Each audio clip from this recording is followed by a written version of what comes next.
Mesilat Yesharim, toujours dans le 11e chapitre. C'est un chapitre très long. Alors maintenant, on va expliquer les fautes qui se produisent dans les relations d'un homme et son prochain. Comme là on a Devarim, la vexation, le fait de donner un mauvais conseil, le Lashon Hara, la vengeance, les serments, le sheker, le mensonge, et le Chilul Hashem, la profanation du nom divin. Alors, on a Devarim. De quoi s'agit-il ? C'est-à-dire de vexer en fait quelqu'un, de dire quelque chose qui va le vexer. Par exemple, s'il était Bal Teshuvah, donc ne pas lui dire « rappelle-toi comment tu te comportais mal avant ».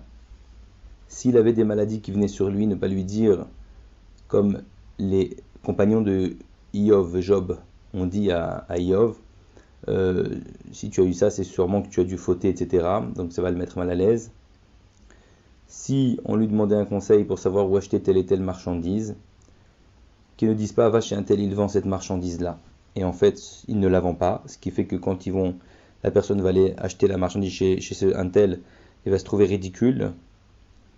Donc c'est le vexé. Et les Chachamim disent, Gadol onat devarim onat mamon.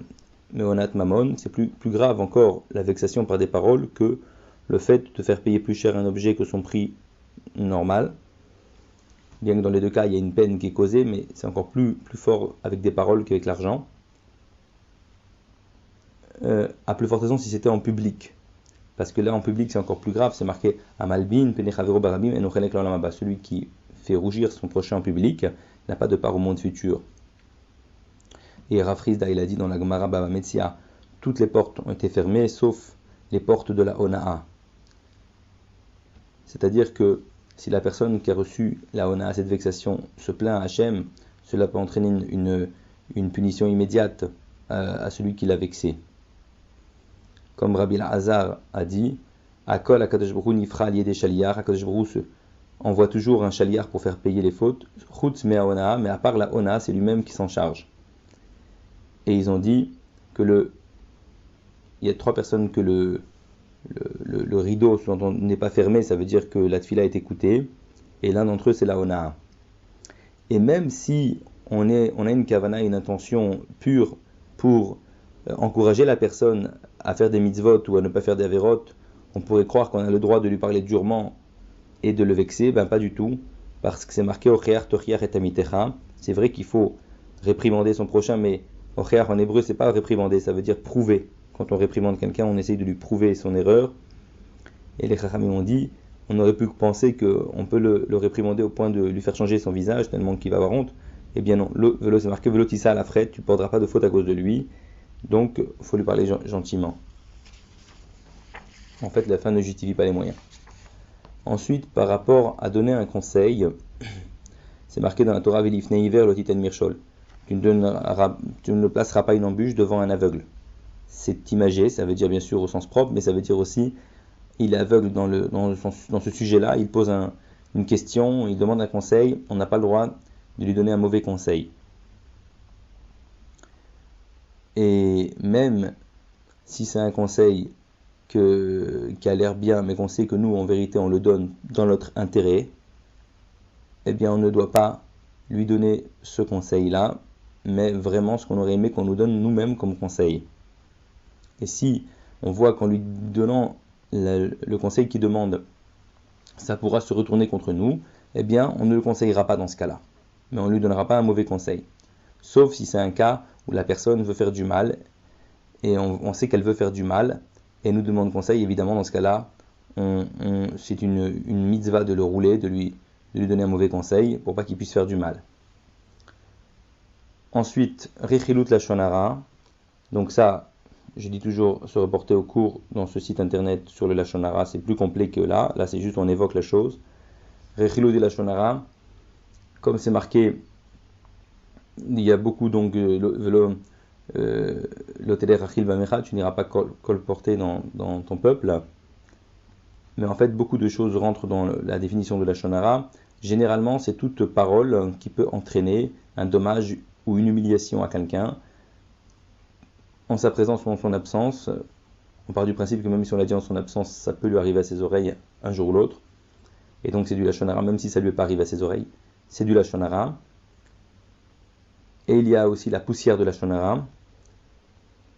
Par exemple, laisser entendre sur quelqu'un des choses négatives, mais ne pas dire des choses négatives, mais laisser entendre. Ou même, par exemple, dire du bien d'une personne devant quelqu'un qui le déteste, ce qui va évidemment la faire réagir et l'entraîner à dire du mal, bien que nous on n'en a pas dit du mal, mais on a entraîné quelqu'un à dire du mal, c'est de la poussière de la Lashon Hara. C'est interdit aussi. Ensuite, la vengeance, la haine, la vengeance, garder rancune. Très difficile pour l'homme d'oublier ce qu'il a reçu. Et donc la Torah, elle a dit, bon là j'ouvre une parenthèse, c'est-à-dire que en fait, c'est quoi l'otikom et l'otitor, ne pas se venger, ne pas garder rancune. C'est marqué dans la Gemara Yoma d'Afkav Gimel que il s'agit que si quelqu'un nous a demandé, on a demandé un service à quelqu'un de nous prêter quelque chose, un objet, il a refusé, eh bien on ne doit pas lui en vouloir. Et si lui maintenant il vient nous demander aussi un objet, on doit le lui prêter. Et même pas évoquer le fait que moi je ne suis pas comme toi, parce que moi je te prête. Ça ce serait transgresser. L'otitor ne garde pas rancune. Et refuser carrément de lui prêter pour se venger, ça ce serait l'otikom ne te venge pas. Et moi j'ai voulu donner une raison pourquoi c'est logique de demander à l'homme de ne pas en vouloir à la personne qui nous a refusé un service, parce que c'est vrai que nous-mêmes, probablement, ça nous est arrivé également de refuser à d'autres des services, et il est bien évident qu'on n'est pas obligé toujours de répondre positivement à un service si on ne peut pas le faire ou si ça nous est difficile, et donc il est bien évident qu'on ne doit pas du tout en vouloir à la personne qui n'a pas prêté, c'est son droit le plus absolu. Je ferme la parenthèse. Et la haine dans le cœur évidemment de son prochain, c'est interdit. Sauf la Gemara dit que si c'est quelqu'un qui a fauté, qui a un rachat, il y a des cas où c'est permis, c'est dans le Pesachim, il faudrait se renseigner. Ensuite, par rapport au serment, le fait de la chevoura, il faut éviter évidemment de faire des serments, et surtout si c'est avec le nom de Dieu, c'est très grave. Et il y a des choses qui sont moins graves, mais quand même qui rentrent un peu dans cette catégorie-là, comme dit la Gemara dans Shavuot. Rabbi Elazar il a dit lave, chevoua, vehen, chevoua. Et Rabbi a expliqué, si quelqu'un dit lave, lave, non, non, 2 fois, ou bien hen, hen, oui, oui, 2 fois, c'est déjà un serment en soi. C'est-à-dire qu'après il ne peut plus transgresser sa parole. Je ne sais pas si la halakha est comme ça, mais en tout cas, il ramène cette Gemara qui dit ça. Et en tout cas, c'est évident que la parole d'un juif, quoi qu'il en soit, doit être respectée au maximum. On ne peut pas s'amuser à dire des choses et ne pas les respecter. Il y a des cas évidemment où ça peut être permis, si on ne savait pas, où il y a un élément faux qui nous a trompé peut-être, mais il faut voir, il faut demander à un rav. Ensuite, par rapport au sheker, c'est une maladie mauvaise, nous dit le Ramchal, qui s'est beaucoup répandue chez les gens. Il y a plusieurs degrés dans le sheker, dans le mensonge. Il y a des gens carrément, c'est leur métier de mentir. Comme il est dit, 4 catégories de personnes ne recevront pas, ne contempleront pas la Shekhinah, la présence divine, la gloire divine. L'une d'entre elles, ce sont les chakranim, les menteurs. On rappellera qu'il y a aussi les chanefim, les hypocrites, ceux qui disent des choses qu'ils ne pensent pas, ceux qui font du lashon hara de manière régulière, et les moqueurs. Il y a des gens qui sont moins menteurs que ça, mais ils mélangent du mensonge dans leurs paroles aussi, c'est interdit. Ce sont des gens qui finalement on ne peut jamais croire à 100% ce qu'ils racontent. D'ailleurs, dit la Gemara dans Sanhedrin, la punition de ce genre de menteur-là, c'est que même quand il dira la vérité, on ne le croira pas. Et dit le prophète Irmia, Limdou le Shonam d'Aver Sheker, à Avenil, où ils se sont habitués à dire du Sheker.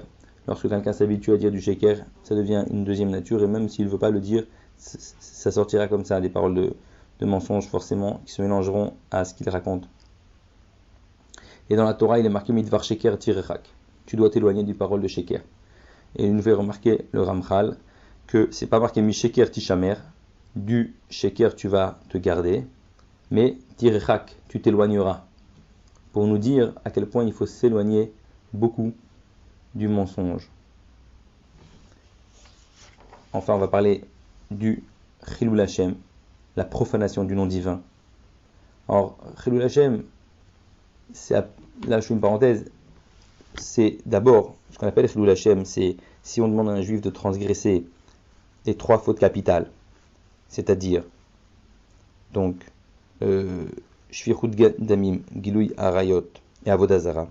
C'est-à-dire, si on demande à un juif de faire de l'Avodazara, se prosterner à une idole, ou de tuer quelqu'un, ou de verser du sang, eh bien, il doit se laisser tuer plutôt que d'obéir. Et s'il transgresse et il fait la Avera, qu'on lui a demandé de faire, il ne se laisse pas tuer, il a fait Chilul Hashem.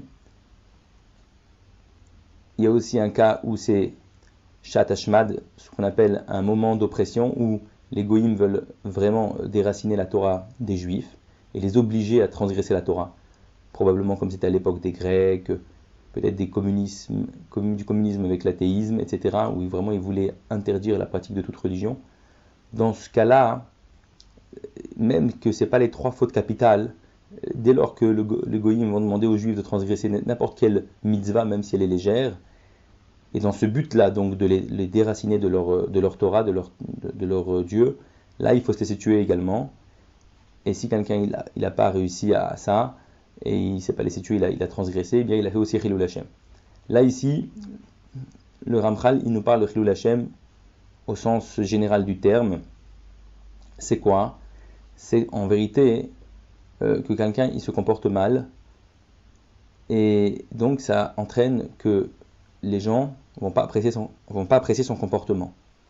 Et surtout, on parle de quelqu'un quand même qui est pratiquant, qui est religieux, parce qu'il représente la Torah. Et donc, puisqu'il représente la Torah, les gens vont dire, regarde, la Torah, ça fait que les gens se comportent mal, ça apprend aux gens à se comporter mal, et donc ça va être un Chilul Hashem. Et même si l'action, des fois, c'est encore plus dur que ça, parce que même si l'action, des fois, après la halakha que la personne a fait, et elle n'est pas interdite, elle est complètement permise, mais si elle est perçue aux yeux des gens comme étant une Avera, eh bien il y aura également Chilul Hashem. Donc par exemple, il ramène la Gemara dans Yoma ici, Daf Pevav. C'est quoi le Chilul Hashem? Le Chilul Hashem dépend du niveau de la personne. Plus la personne a un niveau élevé en Torah, plus le moindre acte sera un Chilul Hashem par rapport à son niveau. Par exemple, Rav dit dans la Gemara, moi, si j'achète la viande chez le boucher, je ne paye pas tout de suite, c'est un Chilul Hashem. Les gens vont dire, il ne va pas payer, il profite de sa position élevée pour avoir des pots de vin, je ne sais pas. Rabbi Yochanan il dit, par exemple, moi, je marche 2 mètres sans avoir les téphilines sur moi, sans dire des divrei Torah, c'est déjà un Chilul Hashem. Tellement les gens sont habitués à me voir étudier constamment, sans arrêt. Dès lors que je vais lâcher un petit peu, automatiquement, ça veut dire que j'ai lâché un peu le joug divin, et donc c'est un Chilul Hashem. Et ça dépend donc, le Chilul Hashem, du niveau de la personne par rapport aux yeux des gens, comment ils appréhendent cette personne. On ne doit pas faire des choses qui, même s'il n'y a aucun issour, aucune avéra, mais qui sont mal perçues aux yeux des gens, c'est un Chilul Hashem. Parce que le Kiddush Hashem, le contraire, c'est la sanctification du nom divin, c'est que plus quelqu'un étudie la Torah, donc plus les religieux, plus l'étudie, forcément on attend de lui qu'il va s'arranger ses traits de caractère au maximum, petit à petit, année après année. Et donc si quelqu'un étudie beaucoup et se comporte mal, ça veut dire que c'est la Torah, chas v'shalom, aux yeux des gens qui enseigne à mal se comporter. Donc les gens vont se éloigner de la Torah à cause de ça, chas v'shalom, et c'est pour ça que c'est un Chilul Hashem.